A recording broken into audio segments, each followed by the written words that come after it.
नरेंद्र मोदी के भाषणों को लेकर अब चुनाव आयोग सवालों में आ गया है। पीएम मोदी की देखा देखी अब बीजेपी के दूसरे नेता भी तीखी बयानबाजी कर रहे हैं। इसे लेकर विपक्षी दलों ने बीजेपी को घेर लिया है।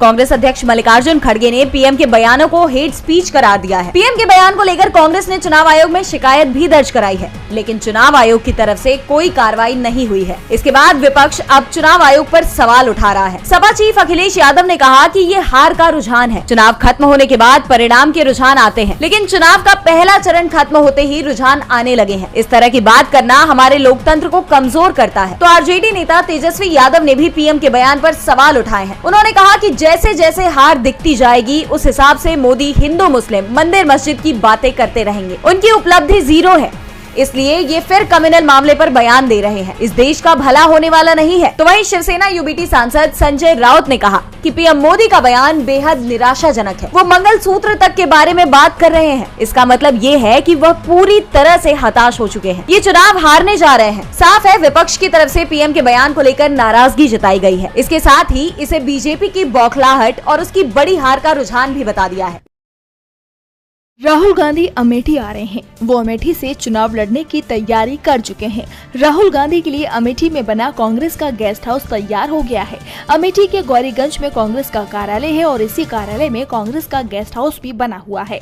गांधी परिवार के सदस्य जब भी अमेठी जाते हैं तो इसी गेस्ट हाउस को वो अपना ठिकाना बनाते हैं और अभी गेस्ट हाउस एक बार फिर से तैयार हो गया है गांधी परिवार के स्वागत के लिए। गेस्ट हाउस में पिछले 10 दिनों से रंग रोगन का काम चल रहा था, जिससे साफ संकेत मिल गए थे कि राहुल गांधी अमेठी से चुनाव लड़ने का फैसला कर चुके हैं। इंतजार सिर्फ वायनाड में होने वाली वोटिंग का चल रहा है। केरल की वायनाड सीट पर 26 अप्रैल को वोटिंग है और यहां चुनाव प्रचार 24 अप्रैल बुधवार को समाप्त हो रहा है। वायनाड सीट पर वोटिंग होने के बाद कांग्रेस की तरफ से अमेठी सीट पर उम्मीदवार के नाम का ऐलान कर दिया जाएगा और जो संकेत है उसमें साफ है कि राहुल गांधी ही अमेठी सीट से कांग्रेस के उम्मीदवार होंगे। इसीलिए अब अमेठी में कांग्रेस के कार्यकर्ता राहुल गांधी के चुनाव प्रचार में जुट गए हैं। उन्होंने उम्मीदवारी के नाम का ऐलान होने का इंतजार भी नहीं किया। कांग्रेस कार्यकर्ताओं में दिख रहा ये उत्साह बीजेपी नेता स्मृति ईरानी की अब चिंता बढ़ा रहा है। बीजेपी के खिलाफ क्षत्रियों में आक्रोश बढ़ता हुआ नजर आ रहा है और अब राजस्थान की करणी सेना ने बीजेपी को बड़ी चेतावनी दे दी है। दरअसल बीते सोमवार को राजपूत करणी सेना के राष्ट्रीय अध्यक्ष महिपाल सिंह मकराना सवाई माधोपुर पहुंचे।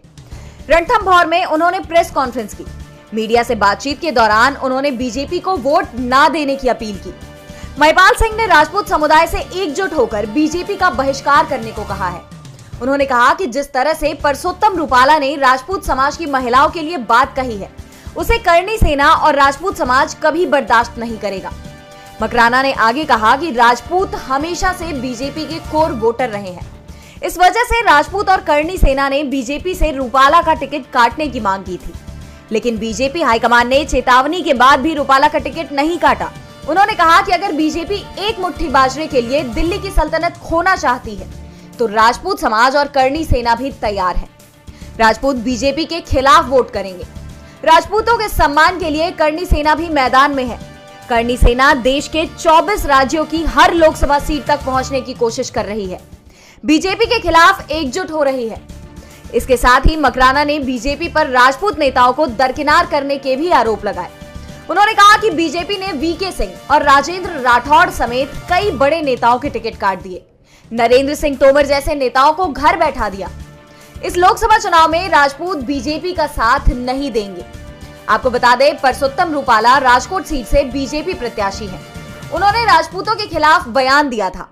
रूपाला ने कहा था कि अंग्रेजों ने हम पर राज किया, राजा भी उनके आगे झुक गए। राजाओं ने अंग्रेजों के साथ रोटियां तोड़ी और अपनी बेटियों की शादी उनसे की। दूसरी तरफ दलितों पर सबसे ज्यादा अत्याचार हुआ, लेकिन वे झुके नहीं। रूपाला के इस बयान पर क्षत्रिय समाज के अंदर आक्रोश है और अब मामले में करणी सेना की चेतावनी ने बीजेपी को घोर संकट में डाल दिया है। ऐसे में देखना दिलचस्प होगा कि राजपूतों के बहिष्कार का सामना कैसे करेगी बीजेपी। कांग्रेस अध्यक्ष मल्लिकार्जुन खड़गे ने आज केरल के चेंगनूर में जनसभा की, जहां उन्होंने एक बार फिर मोदी सरकार पर हमला बोलते हुए कहा कि मोदी सरकार में अमीर और गरीब के बीच का अंतर 100 साल के उच्चतम स्तर पर है, यहां तक कि ब्रिटिश राज से भी अधिक।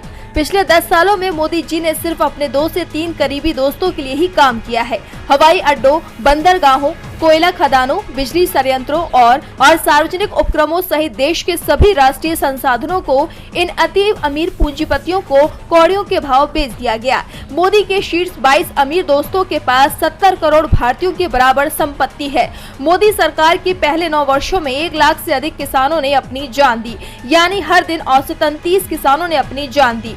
स्वतंत्र भारत में पहली बार किसानों पर कर लगाया गया। तो वहीं प्रियंका ने कर्नाटक के चित्रदुर्ग में रैली करते हुए मोदी सरकार पर आरोप लगाते हुए कहा कि आज देश की 2 सच्चाई है। पहली, देश में बेरोजगारी और महंगाई बढ़ रही है, और दूसरी जो आप टीवी पर देखते हैं, जिस पर पीएम मोदी कहते हैं कि हमारा देश आगे बढ़ रहा है। आज हमारे देश में 45 साल में सबसे ज्यादा बेरोजगारी है। केंद्र में 30 लाख पद खाली है, लेकिन इसको भरा नहीं गया है। आपसे बहुत सारे वादे किए गए थे, लेकिन उन्हें पूरा नहीं किया गया।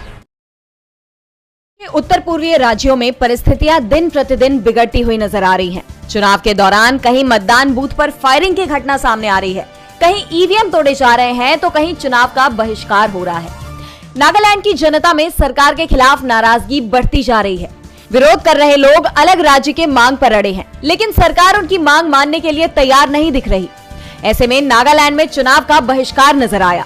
राज्य के जिस हिस्से में विरोध हो रहा है, वहां 4 लाख से ज्यादा लोग रहते हैं। इसके लिए सरकार ने 738 पोलिंग बूथ बनवाए, लेकिन 19 अप्रैल को पूर्वोत्तर राज्य नागालैंड के 6 पूर्वी जिलों में वोटिंग शून्य रही। 2019 के चुनाव में नागालैंड की 83% जनता ने वोट दिया था, जो आंकड़ा इस बार 56% पर ही सिमट गया। दरअसल नागालैंड की ईस्टर्न नागालैंड पीपुल्स ऑर्गेनाइजेशन ENPO ने लोगों को मतदान न देने की धमकी दी थी, और इन क्षेत्रों में न सिर्फ नागालैंड की जनता ने वोटिंग का बहिष्कार किया, बल्कि इन 6 जिलों के 20 विधायकों ने भी वोट नहीं डाला, जिनमें 4 विधायक बीजेपी के भी थे। ये संगठन नागालैंड से अलग होकर फ्रंटियर नागालैंड बनाने की मांग कर रहा है। इसे लेकर राज्य के मोन, द्वेसांग, किफिरे, लोंगलेंग, नोकलाक और शामाटोर जिलों में बीते 2 महीने से लगभग सब कुछ बंद है। बाजार बमुश्किल खुल रहे हैं और स्कूल जब संगठन कह दे तब बंद कर दिए जा रहे हैं। इस पर ENPO प्रमुख R सापिक्यू सांगताम ने कहा कि हम हिंसा नहीं चाहते, इसलिए हमने चुनाव पर बंद वापस ले लिया था।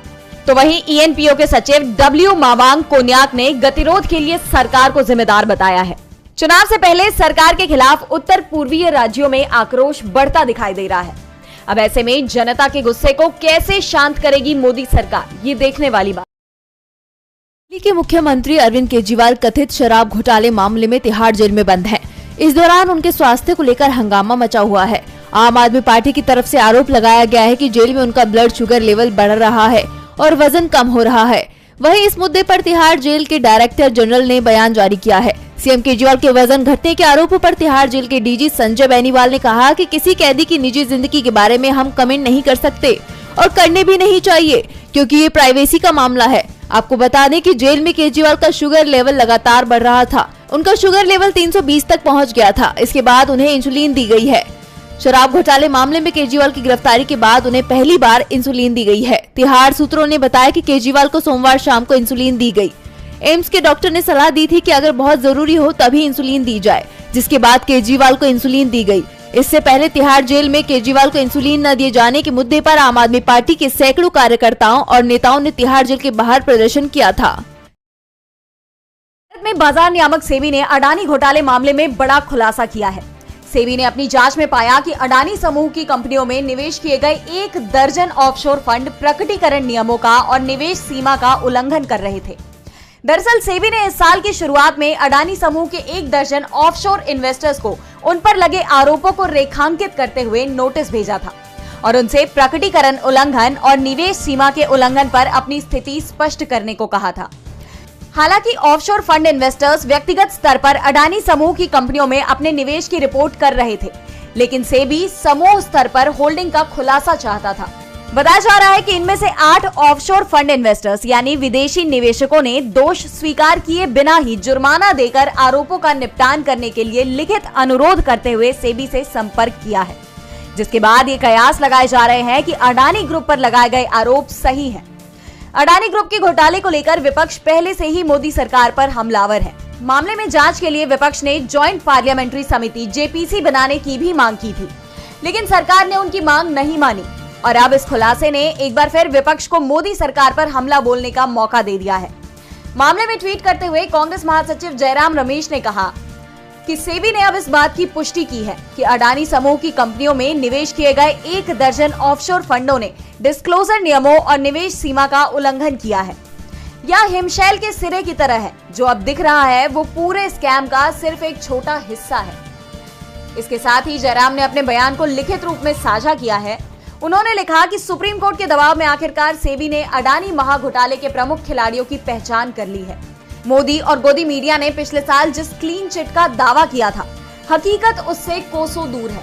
इसके साथ ही जयराम ने एक बार फिर जेपीसी की मांग पर जोर देते हुए कहा कि 2024 में इंडिया गठबंधन की सरकार में जेपीसी का गठन होगा। बहरहाल इस खुलासे ने मोदी सरकार और अडानी दोनों को